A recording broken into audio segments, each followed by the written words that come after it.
Assembly మీటింగ్లు చాలా ముంగట గవర్నర్ ప్రసంగం నడుస్తుంది. అసెంబ్లీ మండలి సభ్యులంతా ఒక్కకాడికి వచ్చి కూకుంటారు. గవర్నర్ సభలకు వచ్చి సర్కార్ రాసిచ్చిన పాఠం చదువుతారు. అటెన్క స్పీచ్ మీద ధన్యవాద తీర్మానం ఉంటది.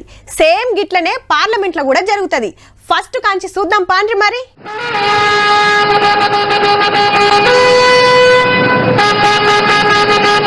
రాష్ట్రపతి బంగ్లాకెళ్లి బయటికి రాగానే జవాన్ల గౌరవ వందనం తీసుకొని కారెక్కి పార్లమెంట్ కు బయలుదేరింది.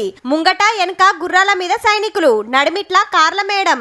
పార్లమెంట్ ఆకిట్ల ఆగంగానే పెద్దలంతా కలిసి గిట్ల ఎదుర్కొన్నారు. ఇడ మల్లోపారి గౌరవ వందనం.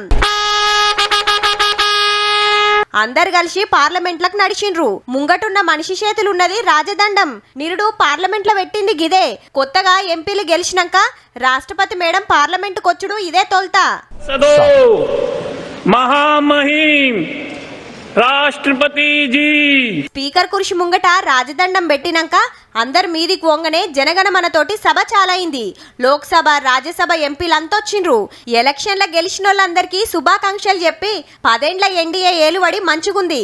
రైతుల కోసం మస్తు చేస్తున్నాం, ఆరోగ్య భారతం కోసం తిప్పల పడుతున్నాం, డిజిటల్ ఇండియాలా దూసుకోబోతున్నాం, దునియాకు మన తడాక చూపిస్తున్నామని పాఠం చదివింది. అట్లనే ఎమర్జెన్సీ గురించి ఎల్లబెడుతుంటే ఎన్డీఏ గ్రూప్ వాళ్ళు సప్పట్లు కొట్టుడు, ఇండియా గ్రూపు లొల్లి చేసుడు నడిచింది. నీట్ పరీక్షల లొల్లి గురించి చెప్పుకుంటా తప్పు జరిగితే ఎవ్వరు నిడిచిపెట్టమన్నది ముర్ము మేడం. मेरी सरकार ने नई राष्ट्रीय शिक्षा नीति लागू कर इस अन्याय को दूर करने के लिए कदम उठाए. ఇట్లా మళ్ళా రాజదండం తోటి నడుస్తుంటే వెనక మరలా అందరు కదిలిండ్రు.